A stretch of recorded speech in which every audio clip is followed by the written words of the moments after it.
The 9,859th meeting of the Security Council is now called to order.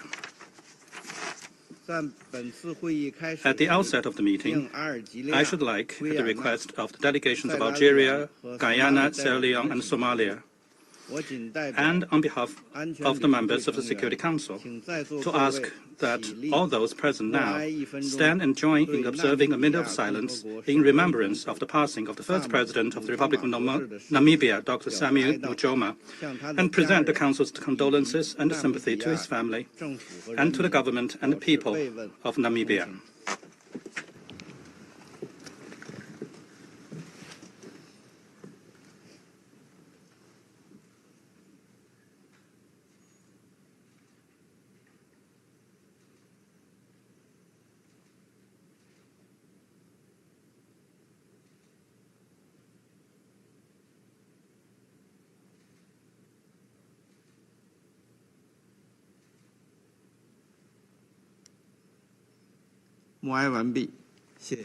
I thank you very much.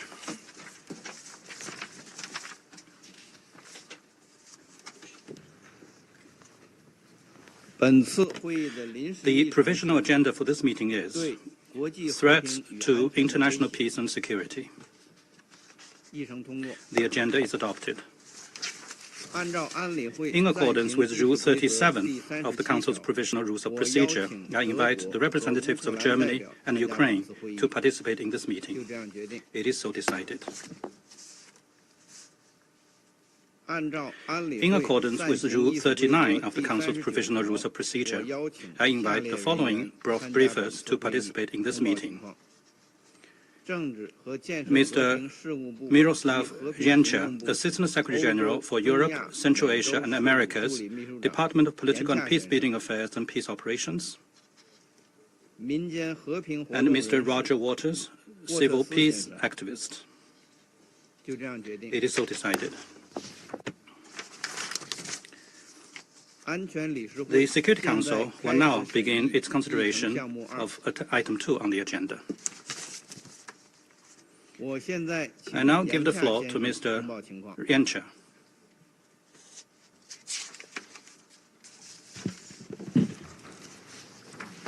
Mr. President, in 1 week we will mark 3 tragic years since Russia's full-scale invasion of Ukraine, launched in violation of the UN Charter and international law. The invasion represented an inexcusable escalation of the conflict that started in 2014, with the attempted illegal annexation by the Russian Federation of the Autonomous Republic of Crimea and the city of Sevastopol, Ukraine, followed by the outbreak of fighting in the regions of Donetsk and Luhansk in the east of Ukraine. Civilian casualties continue to rise. The global impact of the war continues to be felt far beyond Ukraine. In this context, today's 10-year anniversary of Security Council Resolution 2202 that called for the full implementation of the now defunct Minsk agreements is an opportunity to recall past diplomatic efforts towards de-escalation and the peaceful settlement of the conflict. It also invites reflection on what happens when peacemaking fails. Since the beginning of the conflict, the United Nations has remained fully committed to the sovereignty, independence and territorial integrity of Ukraine within its internationally recognized borders. Over the past 10 years, while not directly involved, the United Nations has consistently supported the various diplomatic processes and mechanisms aimed at restoring the peace and security of Ukraine. These included efforts led by the Normandy format countries and by the Organization for Security and Cooperation in Europe, OSCE, in the Trilateral Contact Group, focusing on the implementation of the 2014 and 2015 Minsk agreements. In line with Chapter 8 of the United Nations Charter, we made available our expertise and international experience to the OSCE and its Special Monitoring Mission, SMM, in areas such as ceasefire monitoring and women, peace and security. We commend the dedication of the professionals who served with the OSCE's Special Monitoring Mission. For 8 difficult years, they played a crucial role in monitoring and reporting ceasefire violations. They helped maintain dialogue to reduce tensions and prevent escalation. We reiterate our gratitude to the OSCE and the SMM for the constructive cooperation over the years. As underlined in the Pact for the Future, the role of regional and sub-regional organizations in diplomacy, mediation, and the pacific settlement of disputes remain essential. In Europe, this is particularly relevant for the OSCE on the 50th anniversary of its founding document, the Helsinki Accords. Mr. President, it is important to consider some of the key lessons of the past 10 years of conflict and peacemaking in order to succeed in ensuring a just, lasting and comprehensive peace in Ukraine. The Secretary-General has underlined time and again that any peaceful settlement must respect the sovereignty, independence and territorial integrity of Ukraine in line with the UN Charter, international law and resolutions of the General Assembly. In the Pact for the Future, Member States recommitted to the promotion of cooperation and understanding between states to diffuse tensions, seek pacific settlement of disputes and resolve conflicts. This approach must also apply to put an end to the war in Ukraine. The United Nations encourages dialogue among all stakeholders and welcomes all genuine efforts and initiatives with the full participation of Ukraine and the Russian Federation that would alleviate the impact of the war on civilians and de-escalate the conflict. The Minsk agreements have taught us that agreeing on a ceasefire or the signing of an agreement alone do not ensure a durable end to the violence. Ensuring that the conflict does not reoccur and does not escalate will require genuine political will and understanding of its multidimensional complexity for Ukraine and for the region. Mr. President, we renew our appeal of 10 years ago for all stakeholders to step up their efforts to end the fighting. We reiterate the Secretary-General's call on all countries to help prepare the ground for a just peace. And we stand ready to use our good offices and to make available all our tools and experience in support of such efforts. Thank you. I thank Mr. Jenca for his briefing. I now give the floor to Mr. Waters.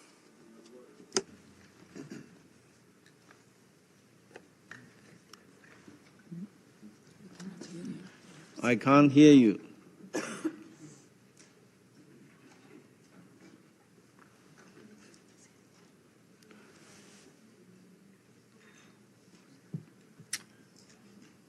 Sorry, we still can't hear you. I know, I'm sorry. Oh, yeah, that was right, my I was muted. I apologize to you all. Okay, as the previous speaker has already said, we're here today because it's the 10th anniversary of the signing in Belarus of the Minsk II agreements.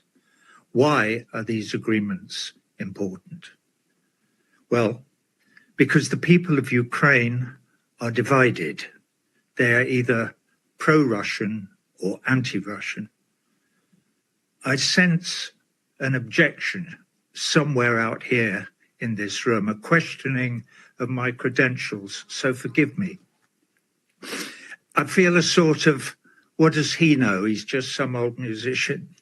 Well, I may be just a musician, but I'm here to talk about war and peace and love, and my credentials are firmly in place.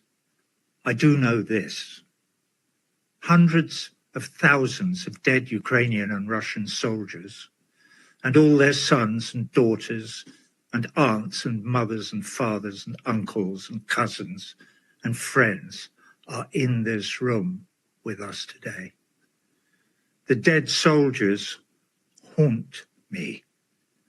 The surviving loved ones haunt me. I feel their pain. I feel their presence in this room, and it is haunting. My father was killed on the morning of the 18th of February 1944, defending the Anzio bridgehead in Italy from the Nazis.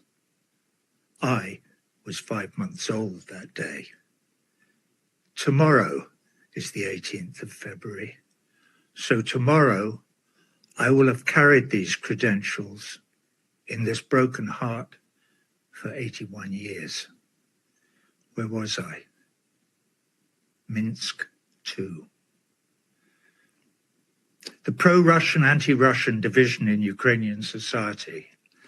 I guess we have to visit Maidan. In November 2013, protests started in Kyiv against the pro-Russian government of President Yanukovych. These protests climaxed between the 18th and 20th of February 2014, when fierce fighting between Maidan activists, police, and unidentified others resulted in the deaths of almost 100 civilians and 13 policemen. Like most of you, I only watched it on TV. Was it just a noisy and very deadly political clash between different factions in Ukrainian society, or was it more complicated than that? Was there outside interference, for instance? Did I see Senator John McCain on the podium, sticking his oar in? We've all listened to the famous cell phone call between Victoria Nuland and Jeff Pyatt, together calmly picking out a new Ukrainian president. Who could forget Victoria Nuland's casual aside? The EU. Whatever it was, it all turned very nasty. Dead bodies everywhere. Who started it? Who fired the first shot? This is one of the problems with regime change, isn't it? Dead bodies. They're all somebody's loved one. It looks as if all the talks in Maidan's aftermath that led up to Minsk II a year later were a very necessary and worthy attempt to find a solution to a deadly problem in a deeply divided society.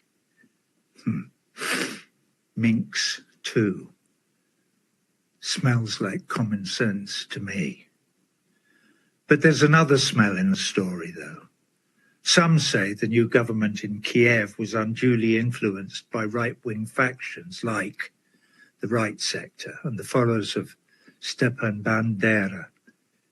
If you don't know who Stepan Bandera is or was, you shouldn't be here. You should be at home watching the Bill Maher show or reruns of the Kardashians.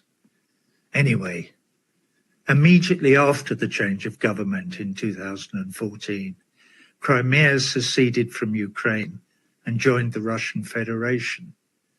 Did it secede, or was it annexed? Take your pick. We could always ask the people on the ground. Let's have a look, shall we? In a referendum held at the time, 95% of Ukrainians in Crimea voted to secede. Fair enough. Okay, the years rolled by until in 2019, a new president was elected, a popular actor called Volodymyr Zelensky. He ran his campaign on a promise to resurrect and implement Minsk II. He won in a landslide. Did he implement Minsk II? No. Then what? Well, then things got worse. The Russians kept saying, Things are getting worse. So excuse my ridiculous accent. But this was the time of Russiagate. Anything a Russian said fell on deaf ears. There was no grown-up conversation about Ukraine in the USA. No one in Washington, for instance, had taken in Ambassador William J. Burns' cable of 10 years earlier, entitled Niet means Niet. It was about Russia's concerns over a nuclear-armed NATO member, Ukraine, on its doorstep. Like many other red line warnings, it was ignored. The severity of artillery attacks on the Donbass increased. The Minsk agreements, long forgotten or ignored. On February the 24th, 2022, the chickens came home to roost. Russian troops crossed the border into Ukraine, and Ukrainian and Russian soldiers started dying. My blood ran cold on that day. War? Are you serious? Why wasn't this avoided? Could this have been avoided? Of course it could have been avoided. It's called diplomacy. It's called common sense. It's called talking to one another. War is only ever, ever, ever an option as an absolute last resort. Except, of course, it isn't, is it? If you think about it, we have come to accept war as a way of life. To quote General Smedley Butler from 1935, quote, "War is a racket. It always has been. It is possibly the oldest, easily the most profitable, surely the most vicious, and it is the only racket that is international in scope." Who profits from the racket? Rich people do. Oligarchs. Since the Second World War, the racket has been our constant companion. Korea, Vietnam, Kosovo, Iraq, Afghanistan, Libya, Syria, Palestine. Well, Palestine isn't really a war, is it? Don't get me started. Back to Ukraine. It looked as if the war in Ukraine might die stillborn because people started talking to each other. Mr. Zelensky started talking to Mr. Putin. And by the end of April, a ceasefire agreement had been negotiated and agreed in Istanbul. But then the British Prime Minister, Boris Johnson, arrived in Kyiv with a message. Hello, Volodymyr. A word in your ear. Forget Istanbul and Minsk and all that. Between you and me, this war suits the Americans down to the ground. They think it'll weaken Russia. So it's been decided to continue it for as long as it takes. And just between you and me, the longer it takes, the better. They'll keep sending you ammo, of course, and they'd like you to, well, you know, just fight on. Wow. Later that year, I wrote letters to Volodymyr's wife, Mrs. Zelensky, and President Putin. I blathered on to Mrs. Zelensky about similarities between Cuba and Ukraine and suggested that the reason we survived the existential crisis in '62 was largely explained by the fact that our leaders, Nikita Khrushchev and John F. Kennedy, spoke to one another on the telephone like civilized human beings, and common sense prevailed. Wouldn't it be nice if our leaders today spoke to one another on the telephone like civilized human beings and common sense prevailed? All right, I've run out of time. I'm sure you've all heard by now that two of our leaders have already answered that call. Mr. Trump and Mr. Putin have spoken to one another on the telephone. That, gentlemen, is, or could be, in this musician's humble opinion, a move in the right direction. Maybe there is a glimmer of light at the end of this dark tunnel of war. It's come 3 years and hundreds of thousands of priceless lives too late. But maybe, just maybe, it's a start. Mr. President, ladies and gentlemen, thank you for your attention. I thank Mr. Waters for his briefing. I now give the floor to those council members who wish to make statements. I give the floor to the representative of Russian Federation. Mr. President, we thank Roger Waters for his statement with an analysis of the history of the Ukrainian crisis and the assessments of the significance of the Minsk agreements for the relevant diplomatic efforts. Today marks the 10th anniversary of the adoption of Security Council Resolution 2202, which endorsed the package of measures for the implementation of the Minsk agreements. Having in this way spoken out in favor of the solution, the Minsk solutions arrived at several days prior to that, the Security Council assumed their implementation, took their implementation under its oversight and control. However, hopes for the establishment of the long-term, lasting peace, which emerged at that point for all of us, were not fated to come to fruition. Furthermore, today, the words Minsk agreements became something of a diplomatic, has become something of a diplomatic euphemism, so replacing the words failure or lie. We believe that our Security Council has every reason to analyze why this happened and why peace in Ukraine, in East Ukraine, after this did not come to fruition. First and foremost, I would recall that the 13 points of the package of measures categorically set out the question of the implementation of concrete measures to normalize the situation in Ukraine and to bring the LPR and DPR into its fold. The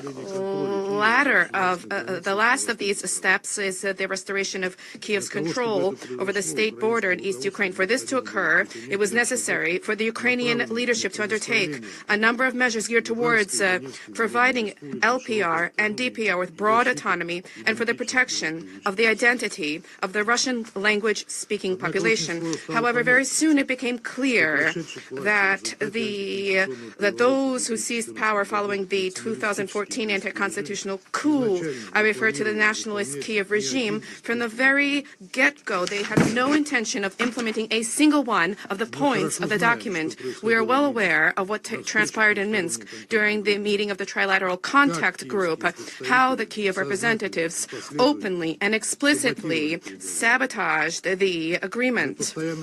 We consistently and continuously talked about this. Nobody listened to us. This fell on deaf ears and continues to fall on deaf ears.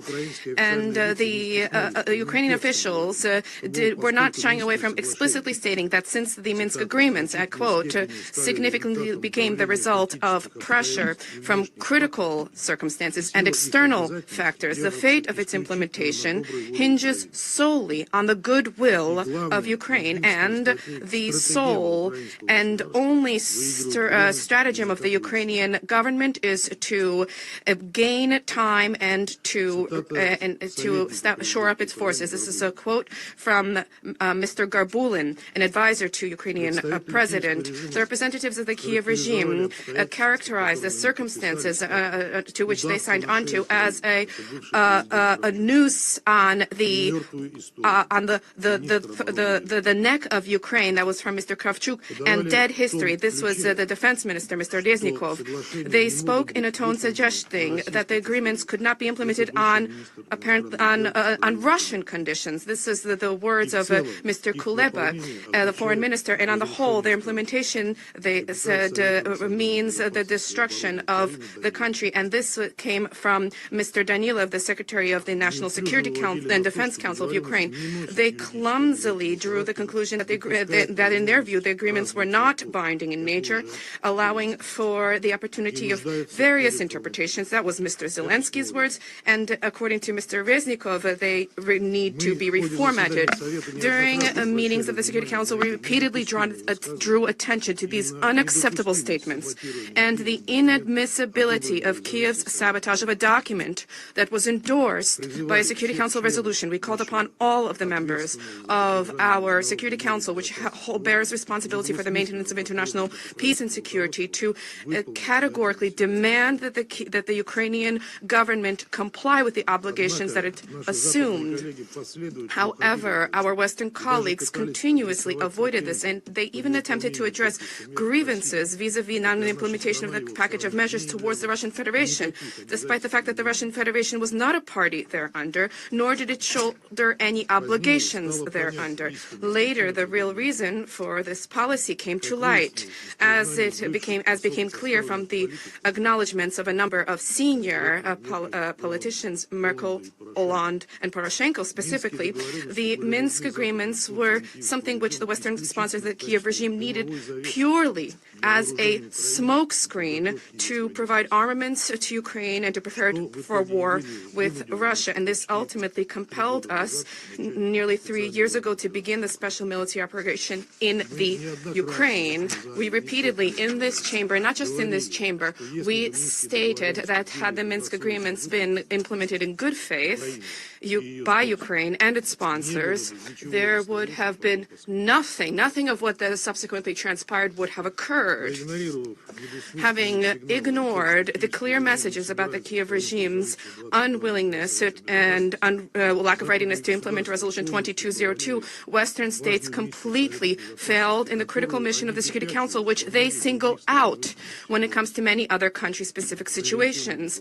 I refer to preventive diplomacy. Today, they are trying to deny all of this, but it is clear to all of us that it is indeed that they held 10 years ago instruments and levers to guarantee a peaceful resolution to the internal crisis in Ukraine, which was triggered by the anti-constitutional coup in Kiev in February 2014. But not only did they fail to leverage these measures, but they attempted to whip up Ukrainian nationalism and the Russophobia, which they cultivated, thereby creating all conditions for direct confrontation between Ukraine and Russia. Ultimately, they are reaping what they have sown. Mr. President, today we are in a position to observe that the deliberate sabotage of the implementation of the Minsk package of measures had fateful consequences and repercussions for Ukraine. Not only did Ukraine allow an opportunity to slip away for peace and the restoration of control in Donbass, but they deliberately failed to harness the best means of resolving the internal conflict in Ukraine. An opportunity was lost to transform Ukraine into a civilized state where respect for the rights of all citizens is carried out with any discrimination whatsoever on political, linguistic, or national grounds. Instead of this, Kiev embraced the path of confrontation, repression, and repression of freedom of speech and other human rights and freedoms. As a result, Ukraine today is bitterly called by many of its compatriots as a concentration camp bearing Zelensky's name. During the previous meeting of the Council, we provided concrete evidence showing what exactly that country has morphed into. Having lost an opportunity provided by Minsk, the Kiev regime was unable to leverage the agreements that were reached in Istanbul just a month before the start of the special military operation in Ukraine. Today, Kyiv is bitterly regretting this, understanding that the Minsk provisions are now an unattainable dimension, and the new conditions for ending the hostilities in Ukraine will be far worse. But the past is past. This is a situation which not only Zelensky and his corrupt clique bear responsibility for, but the sponsors of the Kyiv regime also have responsibility for this insofar as they actively persuaded him to unleash the suicidal war against Russia. Mr. President, we all see the processes currently taking place throughout the world after the entry into office of the Republican United States administration. As we called for over the course of many past months, diplomacy has finally been actively brought into the game. Opportunities have emerged for the prompt end to the hot phase of the Ukrainian crisis. Naturally, all of those who are currently working towards that end, they are analyzing inter alia all previous attempts to bring to an end the armed confrontation in the east of Ukraine. Paramount among these, of course, is the Minsk agreements. What lessons do the present-day negotiators need to draw from the process which so abjectly failed 3 years ago? We are striving to provide a response to that question. First and foremost, we understand presently that the Minsk guarantors and on the whole EU countries and the United Kingdom are absolutely unfaithful to their word, and they cannot be a party to any future agreements on the resolution to the Ukrainian crisis whatsoever. They are blinded by primitive Russophobia, their maniacal desire to inflict defeat on our country on the battlefield using the Ukrainians who are left alive. Present-day European elites, unfortunately, in principle, are incapable of strategic thought, and they are unable to set out any formula for security with the participation of Russia. For many years, they have explicitly or implicitly shaped purely anti-Russian political and military configurations. We don't know how much time it will take for them, in principle, to redress this, but what is clear is that they are in no position to provide any guarantees or to act as mediators. This is attested to by the delusionally hawkish and statements which are completely divorced from reality, which we have heard from the European participants during the Munich Security Conference, which just recently concluded. Secondly, ceasefire and the freezing of the Ukrainian conflict along the contact line in and of itself, this is not a guarantor for the resolution. This is an important lesson to be drawn from Minsk and needs to be borne in mind by those who will presently be working on the new contours of a possible agreement. All the more so, given that European political dwarfs have not concealed the fact that in the event of a ceasefire, they intend to rearm Ukraine and they intend to prepare for Ukraine for resumption of warfare. Suffice it to quote the new main European diplomat from the European Union, Madame Callas, who stated in Munich that the European Union needs to redistribute certain resources in order to ensure the continuation of hostilities in Ukraine. There's no need for comment here. That summarizes EU-style diplomacy these days. If we are to entrust to her any aspect whatsoever the Ukrainian settlement, then certainly nothing will be left of Ukraine. Third, in order to establish a lasting peace in Ukraine, there's a need to eradicate the root causes of the Ukrainian conflict. The purpose of Minsk was to provide an autonomy to the east of the country and such guarantees for the Russian language population in Ukraine for Donbass to be brought back into Ukraine. This also applied to education in the Russian tongue, as well as opportunities to practice the canonical orthodoxy and the right to honor those heroes who liberated Ukraine from Nazism, rather than those criminals who, alongside the Hitlerites, exterminated hundreds of thousands of Jews, Poles, Russians, Roma, and the same Ukrainians. Mr. Bandera was mentioned by Roger Waters today. All of this remains irrelevant with one distinction, that is that Ukraine today has irrevocably lost not just Crimea, but also the Donetsk and Lugansk People's Republics, as well as the Kherson and Zaporozhye Oblast, which have join the Russian Federation. Consequently, there's a need to redress the situation in those regions which remain under the control of Kiev. Lastly, there's a need for the implementation of the new agreement to be dealt with by those authorities that will be genuinely interested in this, and the authorities that will emerge after democratic elections. The self-proclaimed Ukrainian President Zelensky lost legitimacy last May.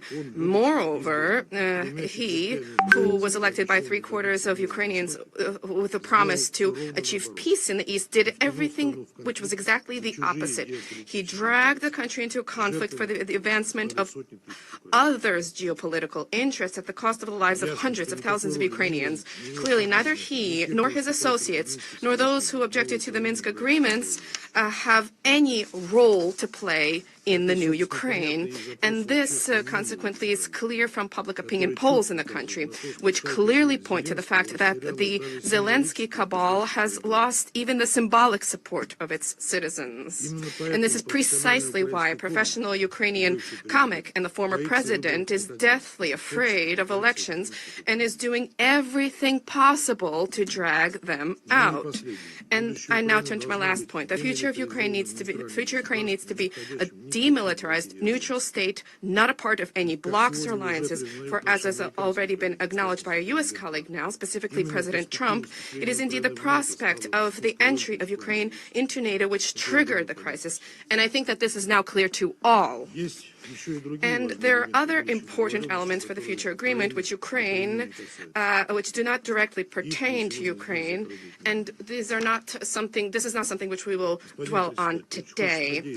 Mr. President, we very much should like to hope that the 10th anniversary of the adoption of Resolution 2202 will be a good opportunity for our European colleagues to finally get back to reality, to stop provoking Zelensky and his henchmen towards futile confrontation.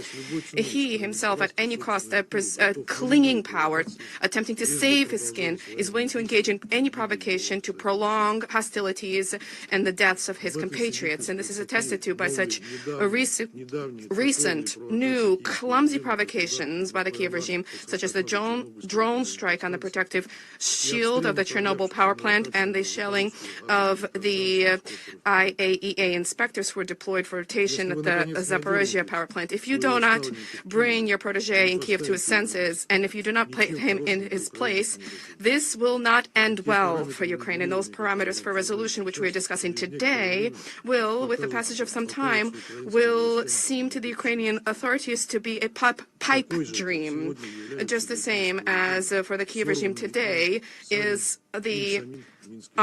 is represented by the Minsk agreements, which they themselves tore apart. Thank you. I thank the representative of the Russian Federation for his statement. Now I give the floor to Pakistan. Thank you, Mr. President. I would begin by expressing gratitude to Assistant Secretary General Miroslav Jenca for his briefing, and also thank Mr. Roger Waters for his remarks.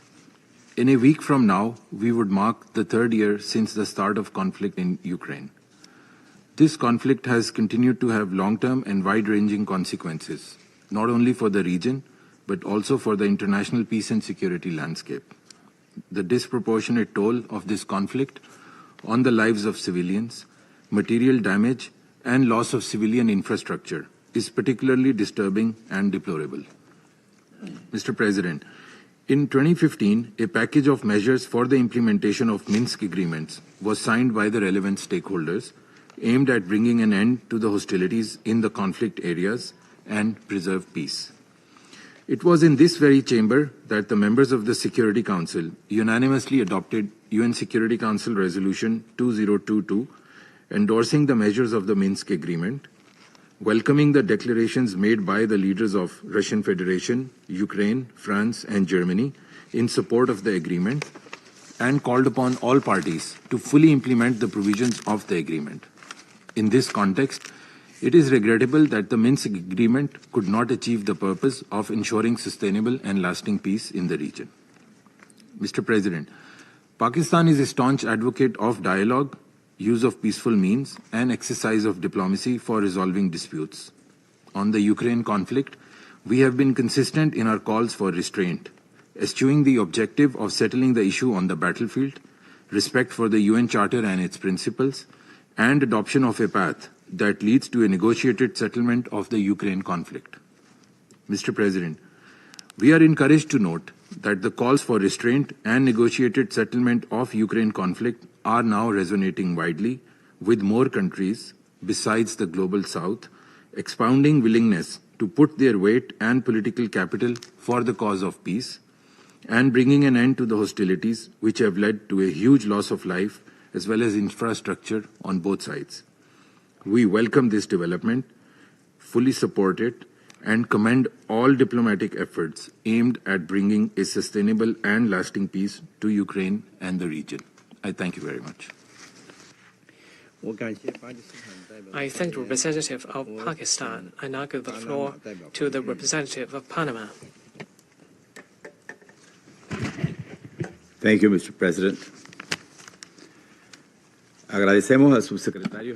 We thank ASG Jenca for his briefing and Mr. Waters for the views he shared with us. Panama recognizes the fact that the Minsk agreements were a diplomatic effort to lay the foundation for an immediate ceasefire in Ukraine prior to 2022, and that 10 years ago it was unanimously recognized by the Security Council in Resolution 2202 of 2015. That resolution supported the implementation of a series of measures in order to provide an opportunity for a peaceful settlement to the crisis in the east of Ukraine between the Ukrainian government and the pro-Russian separatist forces. These agreements allowed for the way to be cleared, which would include the withdrawal of heavy weapons, provide access to humanitarian aid, and the release of prisoners of war. However, on the 24th of February 2022, Russian aggression against the sovereignty of Ukraine was a breach of the founding principles of this organization, and it ultimately eroded the provisions of the Minsk agreements. 1,090 days after this invasion, we remain mired in this conflict, which continues to cause irreparable humanitarian damage for the Ukrainian nation. Periodically, we have been informed about the alarming figures, the numbers of civilian and military death and wounded, attacks on critical infrastructure, the displacement of millions of people who have abandoned their homes seeking safety, as well as the negative physical and mental repercussions on girls and boys who are suffering from the impact of this armed confrontation. Panama therefore reiterates its urgent appeal to all parties, pursuant to international humanitarian law, to secure and protect at all times the civilian population, UN humanitarian personnel, as well as installations which provide essential assistance to the population. Similarly, we call for the release of Ukrainian prisoners of wars, the return of kidnapped civilians and children who have lived in and witnessed all forms of violence. Mr. President, in view of the recent progress to resolve this conflict, we must learn from the past so that we do not commit the same errors. We will soon commemorate 80 years of the UN Charter's entry into force, and its spirit continues to guide member states of this organization. It must always serve as the cornerstone for ensuring dialogue, trust, and the peaceful settlement of conflicts, so as to maintain international peace and security, faithfully abiding by international law. Similarly, Panama reiterates its support for the sovereignty, territorial integrity, and political independence of Ukraine. At the same time, we welcome all efforts and talks which include Ukraine and whose aim is to use diplomatic efforts supported by sufficient political will, and this time to ensure an immediate ceasefire, the release of all POWs, and in this way achieve comprehensive peace which will last. The Minsk agreements are proof of the fact that it is possible to pave a clear path to peace if the political will exists. However, when this process breaks down, when determination and commitment fail, then everything that has been achieved falls apart. We call for further reflection, for a resumption of diplomacy and dialogue as the only possible way for sustainable peace. Thank you. I thank the representative of Panama and now give the floor to the representative of the Republic of Korea. Thank you, Mr. President. I extend my gratitude to ASG Jenca for his briefing and take note of Mr. Waters' remarks. As we are approaching the 3rd anniversary of the war in Ukraine, the international community is at a critical juncture. As a series of key discussions are taking place to end this conflict, we believe the attention on such discussions stems from the international community's shared aspiration to end the inhumane loss of lives and destructions which has lasted for nearly the last 1,100 days in Ukraine. Russia, instead of peacefully resolving the conflict, resorted to the use of force and invaded Ukraine in blatant violation of the UN Charter. This not only unleashed untold human suffering over the past 3 years, but also aggravated existing global challenges, including food and energy insecurity. Regardless of any argument, it remains clear that Russia invaded its neighboring country in clear violation of its sovereignty, political independence, and territorial integrity. The entire world is well aware of who is aggressor and who is the victim. As affirmed in multiple UNGA resolutions supported by the overwhelming majority of member states. Mr. President, another significant repercussions this war has caused is North Korea's substantial military support to Russia, both in troops and munitions, which are again grave violations of international law and relevant Security Council resolutions. Russia's collusion with the DPRK, a state that pursues its WMD and ballistic missiles programs at the cost of non-proliferation and its people's well-being, exemplifies the illegal and irresponsible nature of this war. We urge Russia and DPRK to immediately cease the illegal and dangerous military cooperation, which has exacerbated the suffering of the Ukrainian people and actively undermined both the global non-proliferation regime and this Council's previous decisions.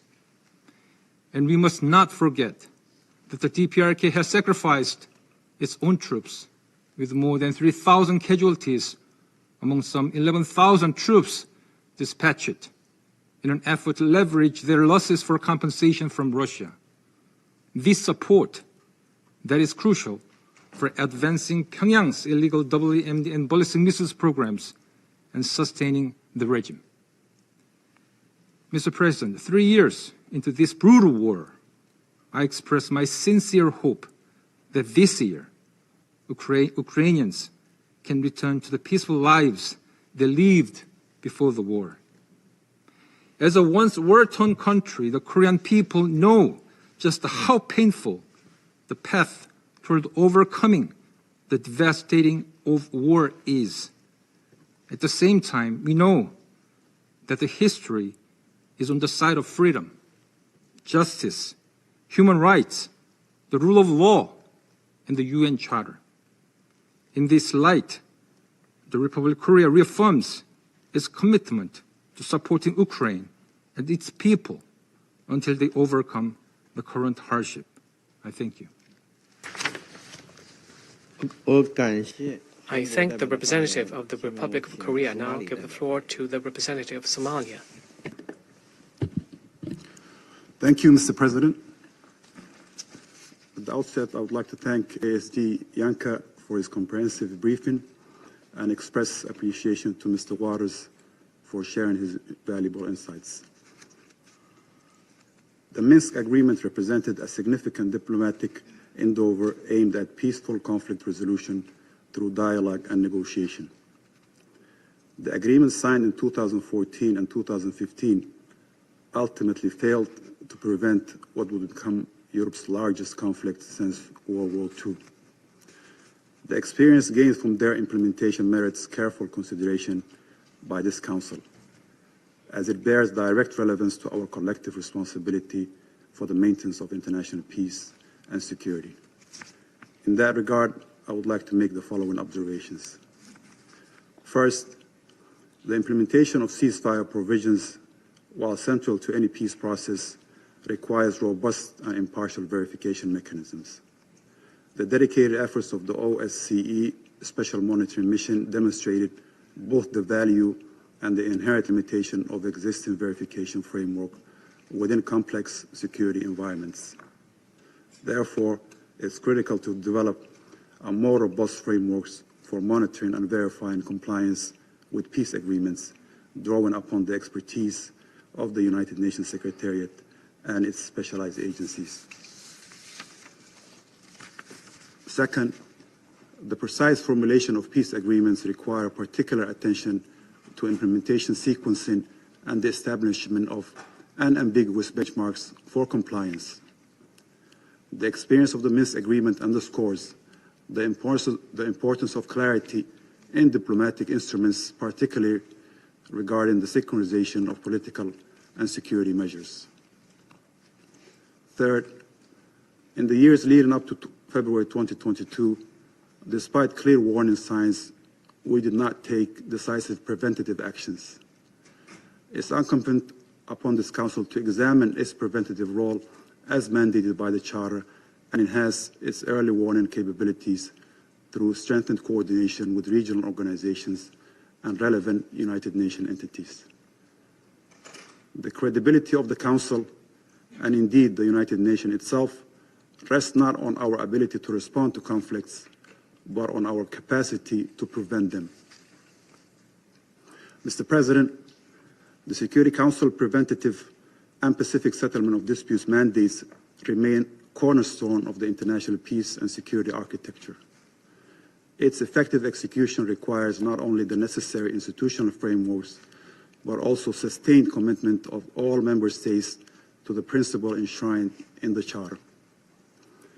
As we contemplate these matters, it's clear, after 3 years of war in Ukraine, that there can be no military solution to the conflict. It requires enhanced international cooperation and a renewed commitment to diplomacy in accordance with principles of the United Nations. It's imperative that all parties work toward de-escalation and the creation of an environment conducive to constructive dialogue and peaceful resolution of the conflict. My delegation stands ready to engage constructively with Council members and the broader United Nations membership in strengthening our collective capacity for conflict prevention and resolution. I thank you, Mr. President. I thank the representative of Somalia and now give the floor to the representative of the United States. Thank you, Mr. President. And thank you, Assistant Secretary General Jenca, for your remarks. Colleagues, the goal of the Minsk agreement was an end to the fighting and restoration of Ukraine's control over its territory within its internationally recognized borders. Russia signed these agreements but never implemented any of the commitments it agreed to, not a single one. Not the Minsk Protocol or the Minsk package of measures, not the scores of interventions negotiated by the Trilateral Contact Group. These commitments included agreements on ceasefire, the withdrawal of foreign military forces from Ukraine's sovereign territory, the disbanding of illegal armed groups in eastern Ukraine that received support from Russia, and the return of control of the Ukrainian side of the international border to Ukraine. Russia did none of these things. Instead, Russia consistently and repeatedly worked to undermine the fundamental purpose of the Minsk agreements, escalated the fighting, and undermined international monitoring efforts. As our Secretary of Defense stated last week at the Ukraine Defense Contact Group, we want a sovereign and prosperous Ukraine. But we must start by recognizing that returning to Ukraine's pre-2014 borders is an unrealistic objective. Chasing this illusionary goal will only prolong the war and cause more suffering.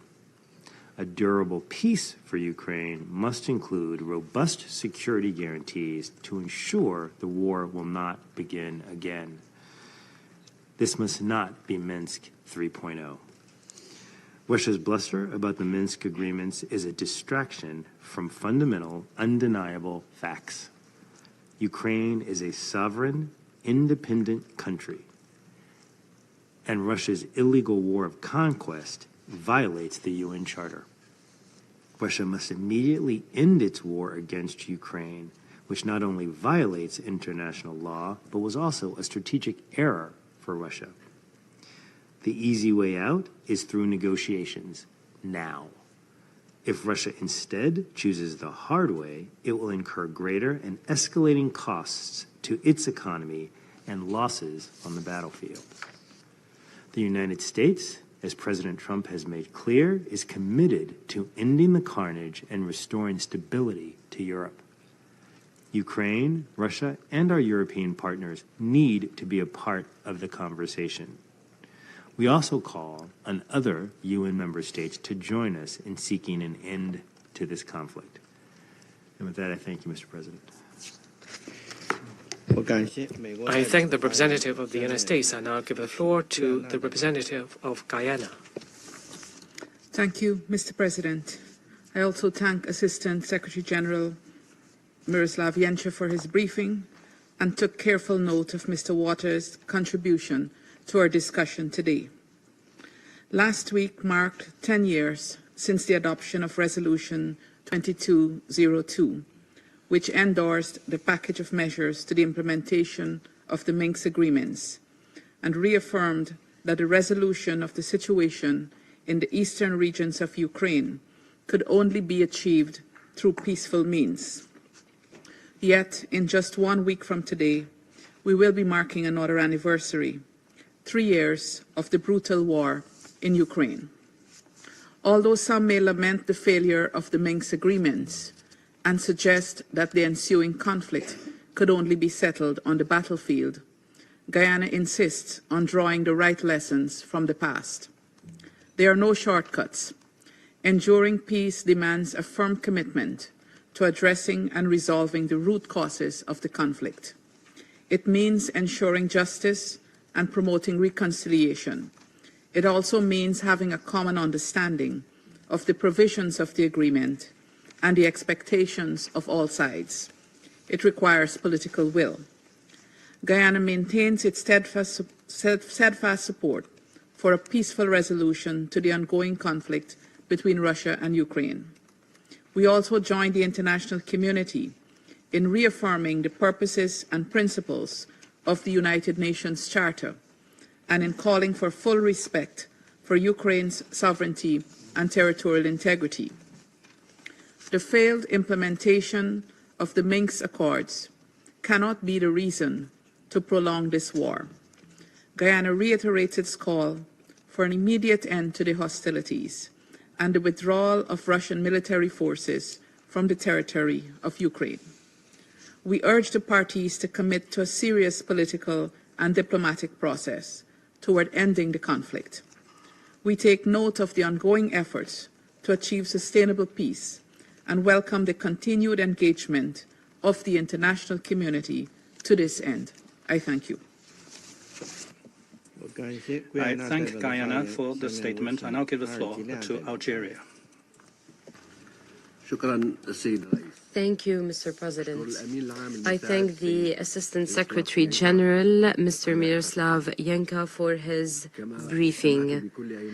I have listened carefully to the intervention of Mr. Roger Waters. 10 years have passed since the Security Council unanimously adopted Resolution 2202, supporting a number of measures taken to implement the Minsk agreements and calling upon all parties to fully implement these measures, including ensuring a comprehensive ceasefire. This resolution, back then, was the fruit of relentless work that gave the ultimate priority to preventive diplomacy.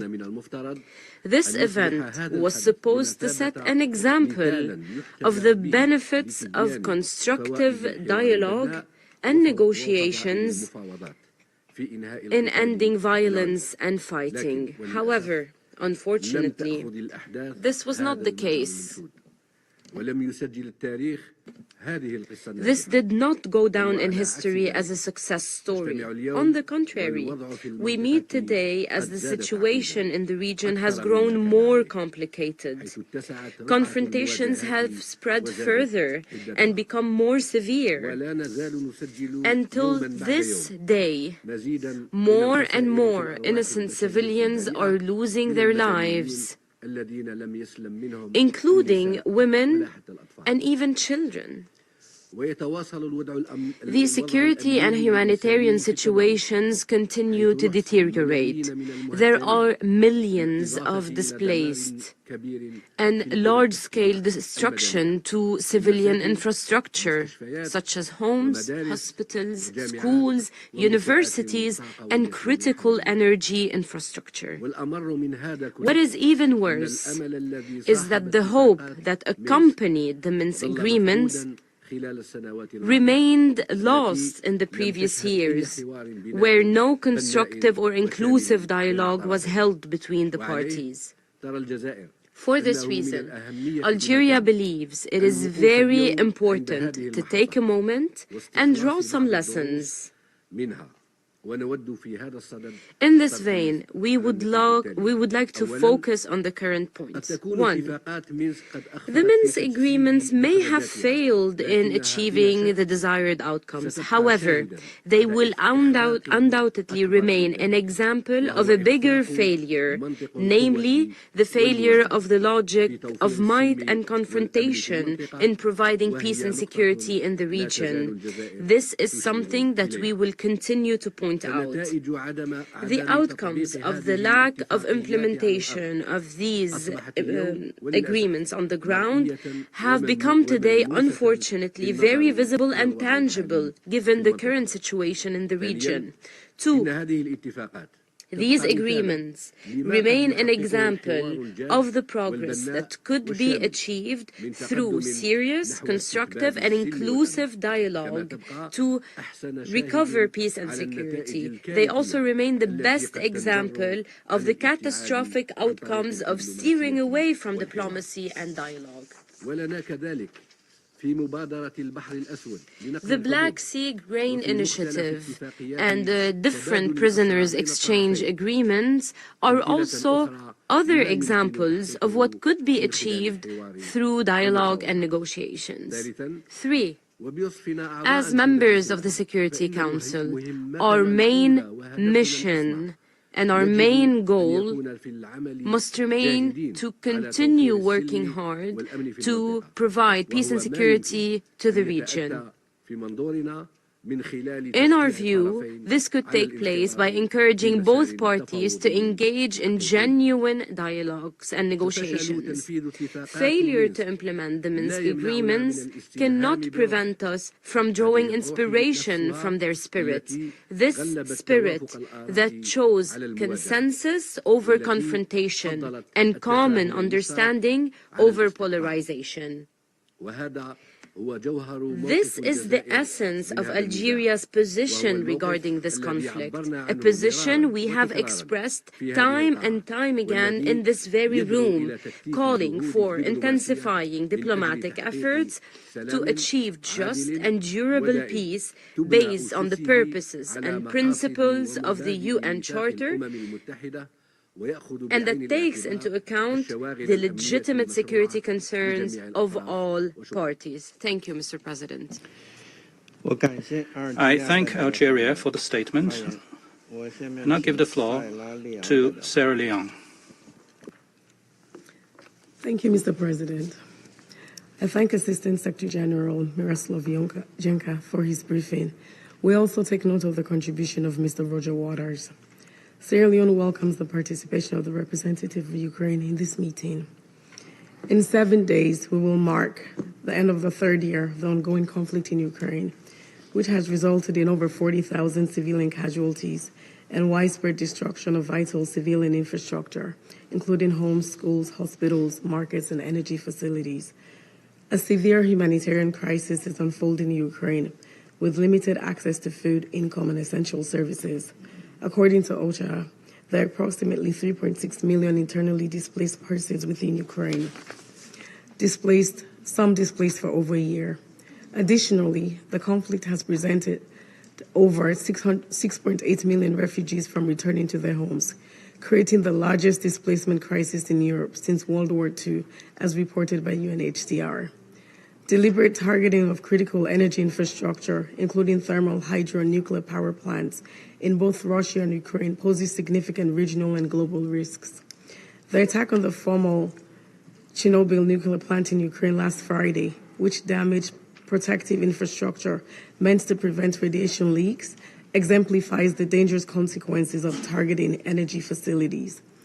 The impact of this conflict has been particularly devastating for millions of children, many of whom have suffered physical injuries from bombings and live in constant fear. Their mental and emotional health has been deeply affected, compounded by poor sanitation, disease outbreaks, loss of loved ones, separation from families, and prolonged displacement. Sierra Leone reiterates that attacks on civilians and civilian infrastructure are strictly prohibited under international law. We call on all parties to comply fully with international law, especially international humanitarian law.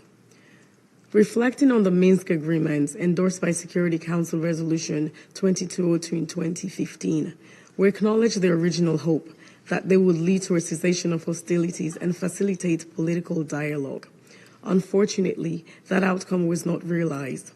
Regardless of the reasons for this failure, the priority now must be to find a pathway to an immediate ceasefire and lasting peace that will end the suffering of men, women, and children on both sides. Mr. President, the conflict in Ukraine will not be resolved by military means. It is essential that a political settlement based on full adherence to the principles of the UN Charter ensures respect for Ukraine's sovereignty and territorial integrity within its internationally recognized borders. At the same time, the legitimate concerns of all parties must be addressed. A solution to this protracted conflict must consider its protracted and entrenched nature, addressing the drivers of the conflict since 2014. Over this period, 15,961 civilians have been killed in Ukraine, with significant casualties also in Russia. Diplomatic negotiations in 2014, culminating in the signing of the second Minsk agreement, demonstrate that peace is achievable through the willingness and good faith participation of both parties, with support from influential third parties. We acknowledge the concerted efforts made by various countries over the years to facilitate ceasefires through the Minsk agreements, bilateral talks, multilateral actions, and the UN General Assembly resolutions. President, there are indications that diplomatic avenues remain open. The Security Council must therefore work together to articulate a coherent, holistic process with clear objectives and political elements. We must speak with one voice in support of an immediate ceasefire and lasting peace. While the Minsk agreement sought to resolve the conflict on a smaller scale, their successes and shortcomings provide valuable lessons. First, the peace process must be guided by a clear articulation of the end goals.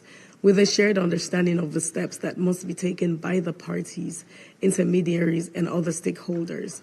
The process must also be underpinned by a robust management framework and compliance mechanisms that have proven effective in ensuring states adhere to agreements.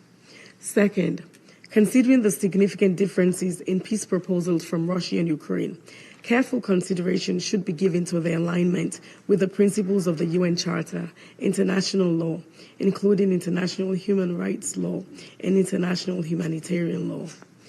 The long-term implications for regional and global stability must also be addressed, as peace agreements must reflect the realities of people's lives and the global context. Third, the legitimacy of the peace process and its outcomes must be affirmed at the national, regional, and international levels. It is critical that all relevant stakeholders, including political actors, women, youth, and civil society, are consulted and actively participate. Furthermore, the necessary legislative and constitutional processes must be followed. At the international level, the Security Council has demonstrated its commitments to supporting lasting peace and should continue to do so.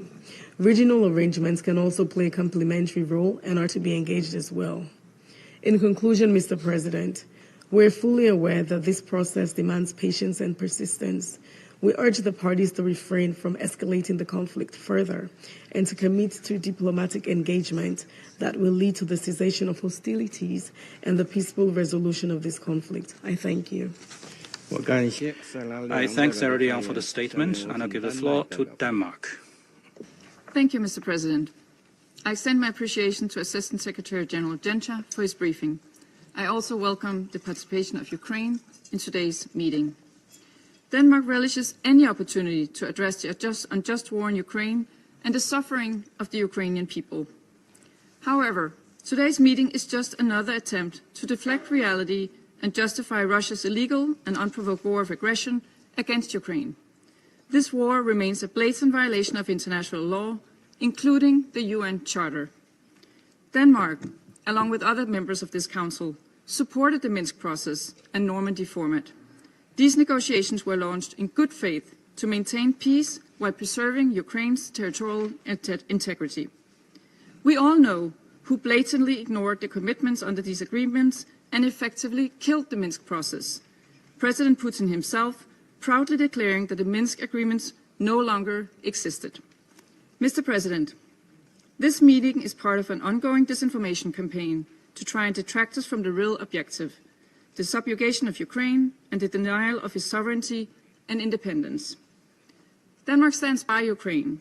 We are committed to its independence, sovereignty, and territorial integrity in the face of Russia's war of aggression.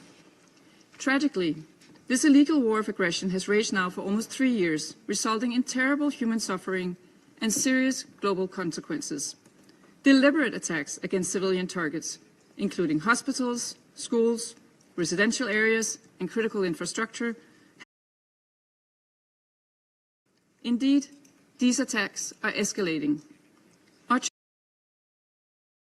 has briefed this Council on the dramatic 31% increase in civilian deaths in 2024 compared to 2023.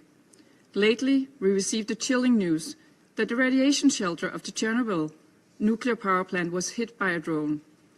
It is another stark reminder of the reckless and very dangerous actions. Human rights abuses, both in temporarily occupied Ukrainian territory and in Russia itself, have also persisted. These include the widespread and systematic torture of prisoners of war and other civilian detainees, as well as the abduction and deportation of Ukrainian children, which constitutes a war crime. Denmark condemns these crimes in the strongest possible terms. Mr. President, there must be accountability for Russia's crimes in Ukraine if there is to be a just and lasting peace, accountability for the crimes committed and for this crime of aggression.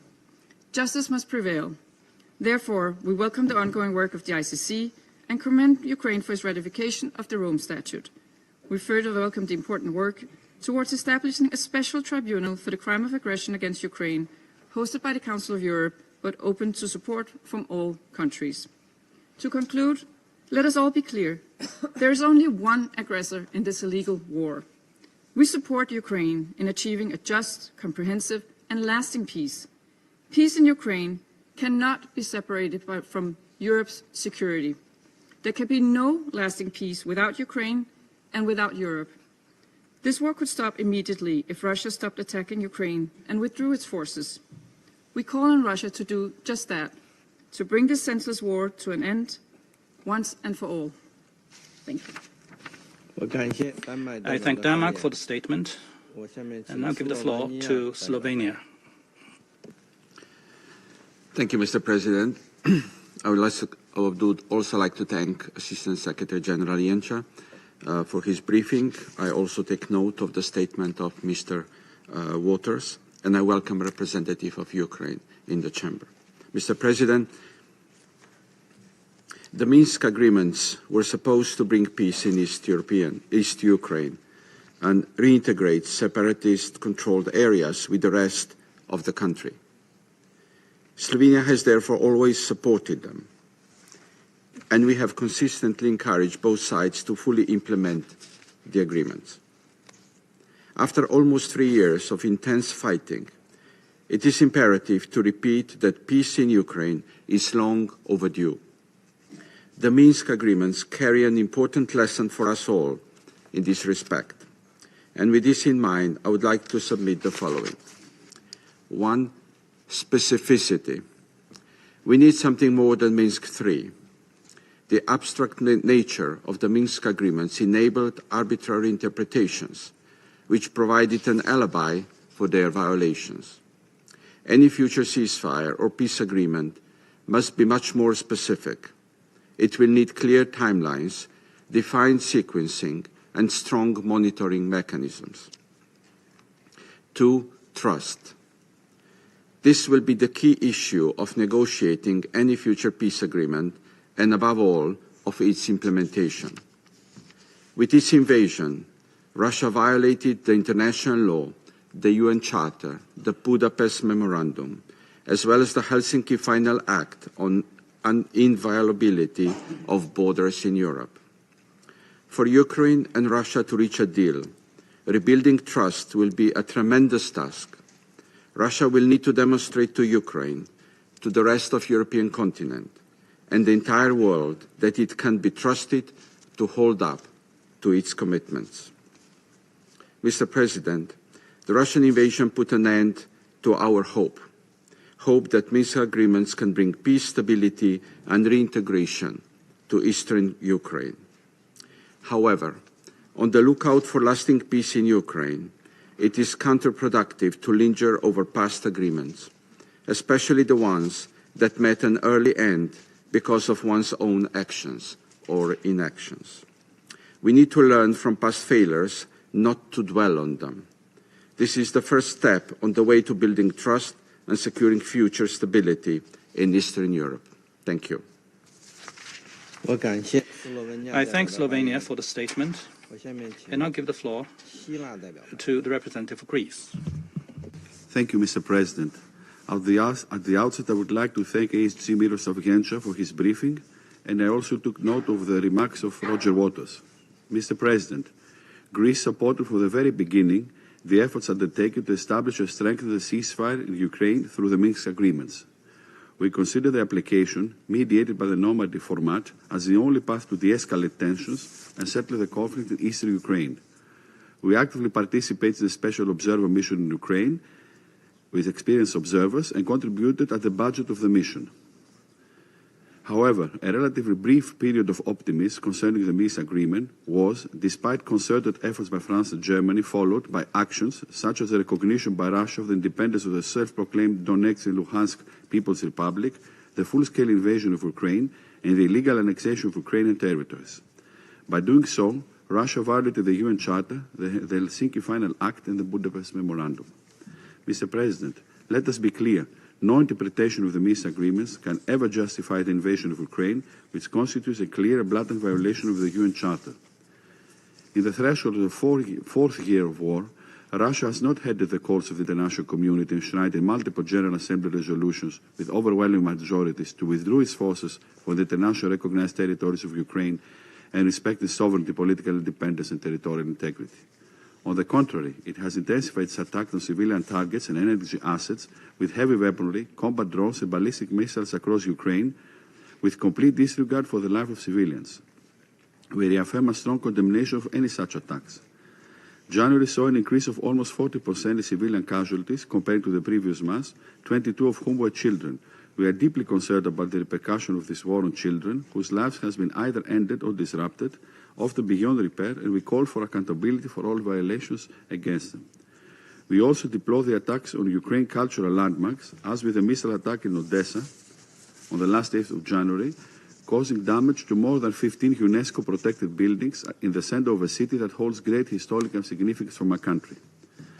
Mr. President, in a few days on February 24th, the General Assembly will once more declare its stance on a comprehensive, just and lasting peace in Ukraine by taking action on a new draft resolution. Greece fully supports this initiative in the hope that the collective voice of the General Assembly will finally be heeded and respected. Mr. President, before closing, let me reiterate our full support to the sovereignty, political independence and territorial integrity of Ukraine, and our support to the efforts towards a comprehensive, just and lasting peace in Ukraine, while stressing that there can be no solution with Ukraine without Ukraine and without Europe at the table. I thank you. I thank the representative of Greece for his statement. Now I give the floor to France. Monsieur le Président, Mr. President, we need to stick to the facts. In Ukraine, there is an aggressor, Russia, which has violated international law and attacked a sovereign state which was not a threat whatsoever. And then there is a victim, Ukraine. Under the UN Charter, it has the right to defend its independence and territorial integrity. The very same aggressor, Russia, just a few days before launching its large-scale invasion of Ukraine, chose unilaterally and through force to put an end to the Minsk agreements. The main purpose of this was to ensure reintegration under Ukrainian sovereignty of certain regions of Donetsk and Luhansk, according to a specific model of self-government. That was the purpose of the agreements. As mediators, France and Germany attempted tirelessly to enable Russia and Ukraine to find common ground so that these agreements could be implemented and allow for a peaceful settlement of the conflict in Donbass. But Russia chose escalation and then war.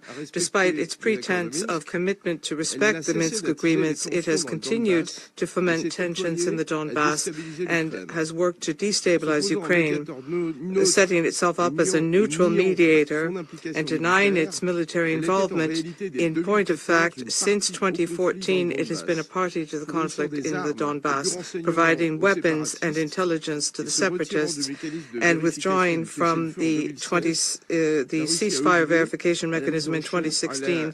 Russia has worked to ensure the failure of the Minsk agreements. These attempts to make Ukraine, France, or Germany responsible for this failure deceives no one.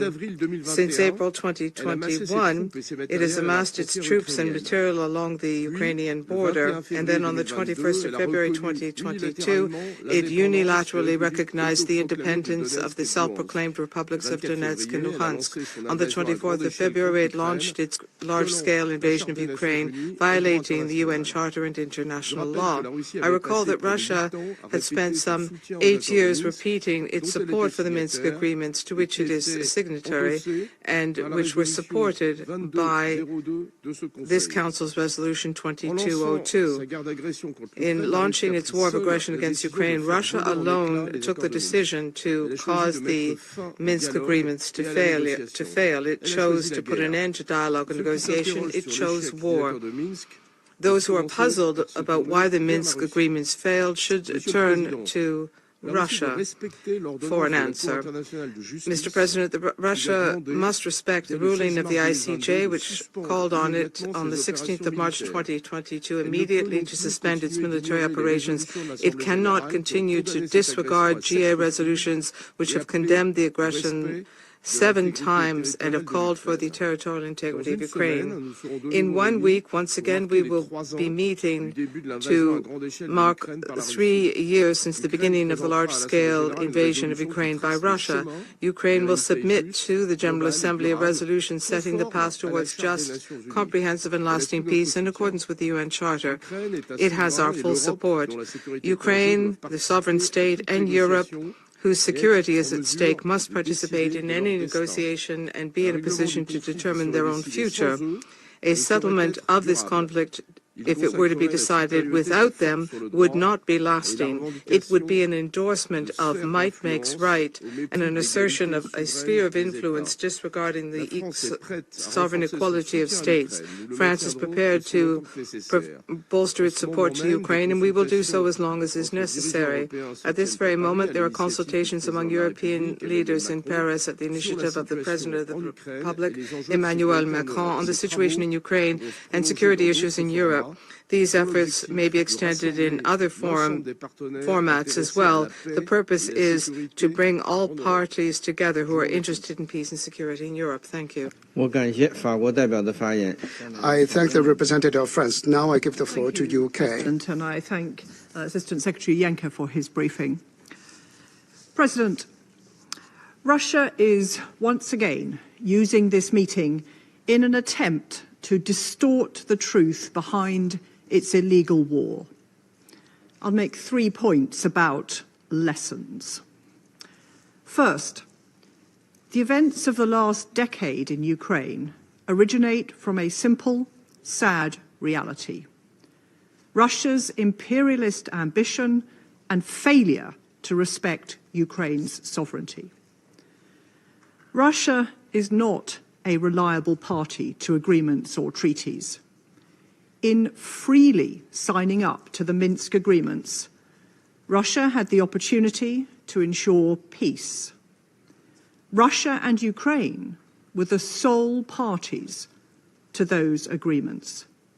And this Council consistently called on all parties to implement their commitments in full, right up until the moment when President Putin decided that on the 22nd of February 2022, I quote, "The Minsk agreement no longer existed." Second, Russia continues to violate the UN Charter and international law in multiple ways. In its war in Ukraine, Russia has targeted civilians and civilian infrastructure, hospitals, schools, energy infrastructure. It has abducted children. It has raped women. It has compromised nuclear safety and security, flouted international law, and tortured detainees. For all these reasons, it is no surprise that the ICJ has issued an indictment on President Putin. We will not tolerate Russia's attempts to spread disinformation and divert this Council's attention away from its atrocities or its efforts to subjugate a sovereign state. Russia is the sole architect of the war in Ukraine and could end it now, if it chose to, by withdrawing its forces. Third lesson is that the international community must stand firm in support of peace and security. No one wants this war to end more than Ukraine. But Putin's so-called preconditions for talks, reaffirmed by his Deputy Foreign Minister just a few days ago, have been that Ukraine withdraw from its own sovereign territory and abandon its sovereign right to choose its alliances. No country could or should accept this. So we can and must create the conditions for a just and lasting peace, which protects Ukraine's security, sovereignty, and independence. This will require robust security arrangements from the outset, which ensure that Russia is never able to invade again. Putin has shown time and again that he will break a weak deal. The UK will continue to play our part. We will continue to provide concrete support for Ukraine's self-defence and security for as long as it is needed. And we are clear that Ukraine's voice must be at the heart of any negotiations. Let me conclude, President, by reminding Russia that the suffering of so many Ukrainians today simply would not exist if Russia fulfilled its most basic obligation as a member of the United Nations, to respect the principles of the UN Charter. I thank you. I thank the representative of the United Kingdom for the statement. I should now make a statement in my capacity as the representative of China. At the outset, I would like to thank Assistant Secretary General Jenca and Mr. Waters for their briefings. 10 years ago, the parties concerned with the Ukraine issue reached the Minsk agreements through negotiations. The agreements were subsequently endorsed by the Security Council in its Resolution 2202, which was adopted unanimously and represent the right direction of resolving differences and disputes through dialogue and negotiation. Regrettably, after the conclusion of the agreements, most of the provisions were not fully and effectively implemented. The situation that should have gradually de-escalated has instead become even more tense, ultimately leading to the full escalation of the crisis and a large-scale conflict that continues to this day. The failure of the Minsk agreements is deplorable, and its historical lessons warrant deep reflection. Dear colleagues, China consistently advocates that disputes and conflicts should be resolved peacefully through dialogue and consultation in accordance with the Charter of the United Nations. The same is true for the conflict between Russia and Ukraine. China did not create this crisis, nor is it a party to it. However, we did not sit idly by, still less exploit the situation for selfish gains. Since the onset of the crisis, China has been calling for a political solution through dialogue and consultation. President Xi Jinping has put forward a four-point proposal emphasizing that the sovereignty and territorial integrity of all countries should be respected, that the purposes and principles of the UN Charter should be upheld, that the legitimate security concerns of all countries should be taken seriously, and that all efforts towards peace should be supported. This is China's fundamental position on the Ukraine issue. China has been actively engaged in diplomatic mediation and maintains contact with relevant parties, including Russia and Ukraine. China participates meaningfully in the consideration of the Ukraine situation under the framework of the United Nations and its Security Council, and plays a constructive role in promoting ceasefire and political settlement. China also partnered with Brazil and other countries in creating the Friends of Peace group to garner the collective wisdom of the countries of the Global South and form an important force to support and promote peace. The development of the situation proves that China's approach is objective, just, rational, and pragmatic, in full alignment with the broad consensus of the international community. At present, the Ukraine issue is about to face a critical moment with prospects of a negotiated solution. The end point of any conflict is the negotiation table, and ultimately, history always turns out to be just. We welcome all efforts committed to achieving peace, including the U.S.-Russia agreement to start peace talks.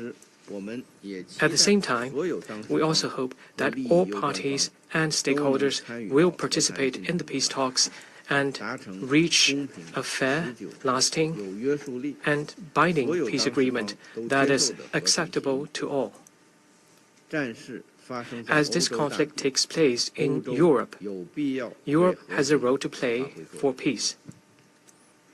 We hope that all parties will work together to resolve the root causes of the crisis through negotiations, find a balanced, effective, and sustainable security framework, and achieve long-term peace and stability on the European continent.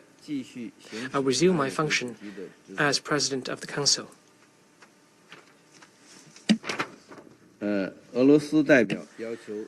representative of the Russian Federation has requested floor to make a further statement. I give him the floor. Mr. President, thank you. It is telling. Today's meeting speaks volumes. I wish to take this opportunity to thank our European colleagues and their allies for the fact that today, in their statements, they yet again,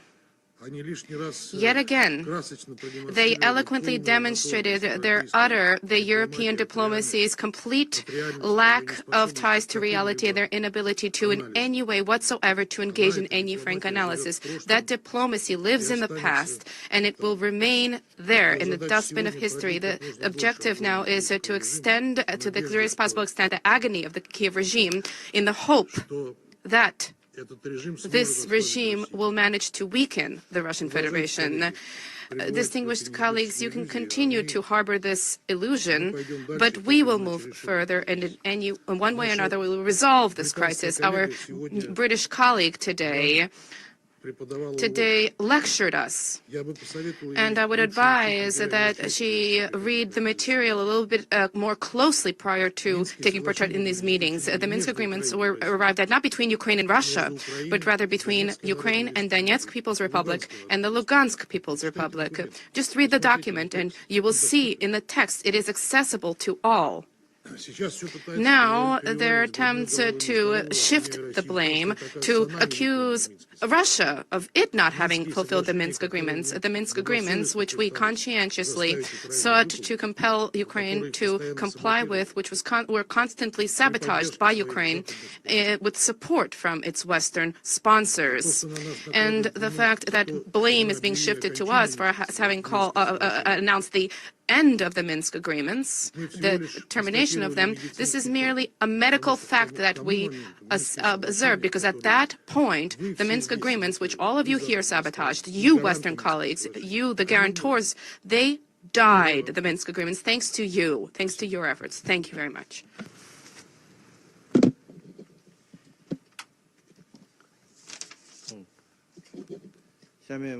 Now, I give the floor to Ukraine. Thank you, Mr. President. And I thank ASG Mr. Miroslav Jenca for his briefing. Today's meeting serves as a reminder of how the Russian Federation treats those agreements to which it is a party. And the Minsk agreements are a powerful example and one of many.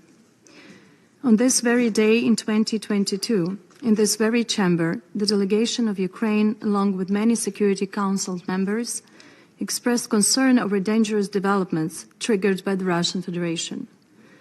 These include the buildup of troops along the border with Ukraine and the line of contact in Donbas, as well as parliamentary appeal urging Putin to recognize the temporarily occupied parts of the Donetsk and Luhansk regions of Ukraine as so-called People's Republics. Both actions run counter to the Russian Federation's obligations under the Minsk agreements and were aimed at laying the groundwork for escalating its aggression against Ukraine to the level of a full-scale war. Let me remind that at that meeting, Russia assured the Security Council that, I quote, "there is no alternative to that momentous document," notably the Minsk agreements. Almost immediately, the Russian Federation killed the Minsk agreements brutally and deliberately. 4 days later, on February 21, 2022, the Russian Federation recognized the so-called independence of the Donetsk and Luhansk regions of Ukraine. A week later, on February 24, 2022, the Russian Federation invaded Ukraine. Distinguished colleagues, let me reiterate that although not adopted under Chapter 7 of the UN Charter, Resolution 2202/2015 was a very important message from the Council to all parties, including to the Russian Federation, to implement the Minsk agreements. Let me also recall that the entire history of the Minsk agreements since the first documents were signed in September 2014 was a long list of violations and disregard by Moscow of its own commitments. As happened with paragraph 4 of the Minsk Protocol of 5 September 2014, envisaging, I quote, establishment of a security area in the border regions of Ukraine and the Russian Federation, end of quote. It is interesting how such a clear commitment could align with Russia's claims that it was not a party to the agreements. Needless to say, it was never implemented by Russia. Paragraph 9 of the Minsk Memorandum, signed by Russia on 19 September 2014, stated that, I quote, all foreign military formations and military equipment, as well as militants and mercenaries, are to exit the territory of Ukraine under OSCE monitoring, end of quote, also never implemented by Russia. Finally, a week after the third Minsk document, a package of measures, was signed on 12 February 2015, the Ukrainian city of Debaltseve sustained a full-fledged offensive and was occupied by regular Russian troops and their proxies. These are just a few examples of how the Russian Federation violated the agreements almost immediately after signing them, and all these violations finally paved the way to the Kremlin's decision to invade my country.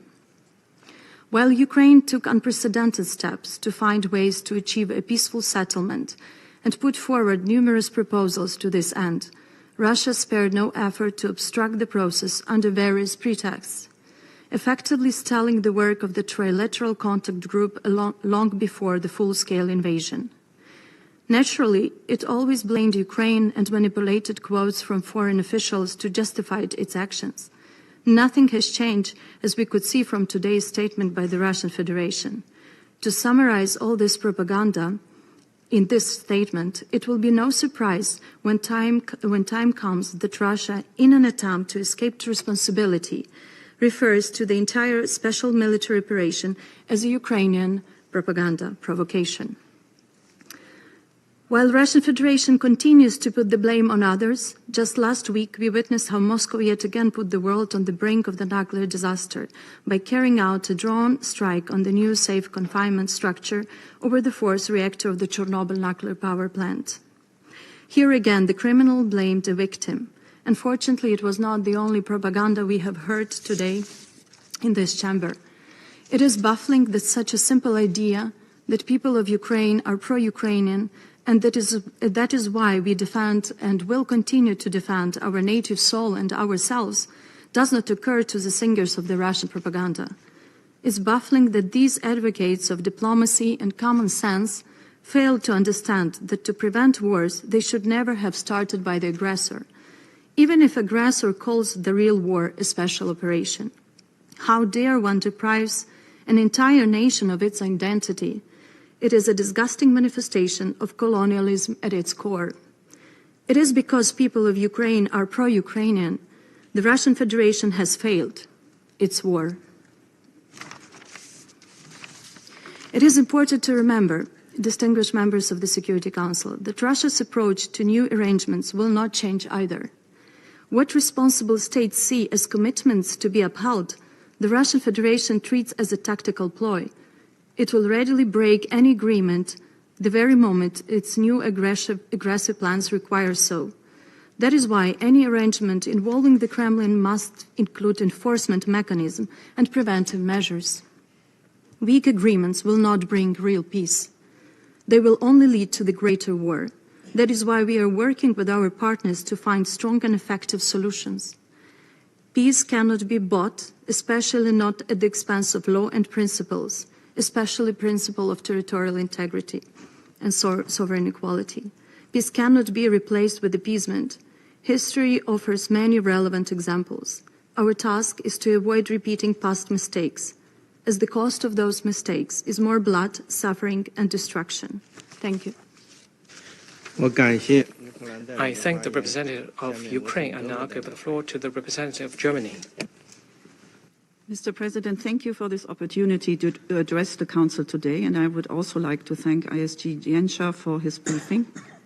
Today's meeting references the joint diplomatic efforts of France and Germany to support the peace negotiations following Russia's initial aggression against Ukraine in 2014.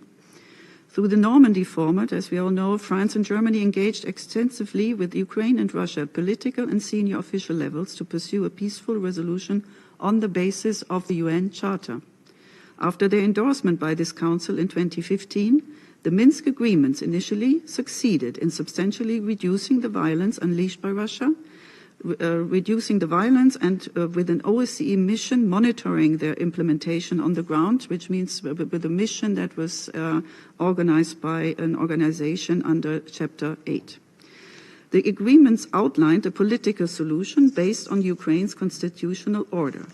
However, after initial progress, Russia began to systematically undermine the process and violate the Minsk agreements. This included administrative measures such as issuing Russian passports to Ukrainian citizens in Donbas, but also military action such as persistent ceasefire violations and the failure to withdraw heavy weapons. With the so-called Duma elections conducted in the occupied territories in 2021, Russia further disregarded Ukraine's territorial integrity and sovereignty. Nevertheless, France and Germany worked hard and in good faith to continue discussions with both parties on implementing the Minsk agreements before Russia launched its full-scale military invasion in 2022. Russia obstructed the implementation of the Minsk agreements and chose to pursue an agenda of expansionist conquest. Throughout 2021, despite our repeated efforts to advance the process, Russia refused to participate in any high-level Normandy format meetings, turning away from dialogue. I wish to stress the Minsk agreements were a diplomatic initiative designed to prevent further bloodshed and establish a political pathway to peace in Ukraine in full respect of international law and the UN Charter. Mr. President, this war should not have been started in the first place. This war could end tomorrow, and the suffering of millions of innocent civilians would cease immediately if Russia simply were to terminate its military aggression and withdraw all its forces from Ukrainian territory. Germany, and much more Ukraine, is longing for a comprehensive, just and lasting peace. With the third sad anniversary of Russia's full-scale invasion in sight, I ask all UN member states to unite behind the draft General Assembly resolution on advancing peace in Ukraine. If we want diplomacy to have a meaningful chance, we need to reiterate our unwavering commitment to the UN Charter in its entirety. This matters not only to Ukraine, but will be in the interest of everyone. I thank you. I thank the representative of Germany. There are no more names inscribed on the list of speakers. The meeting is adjourned.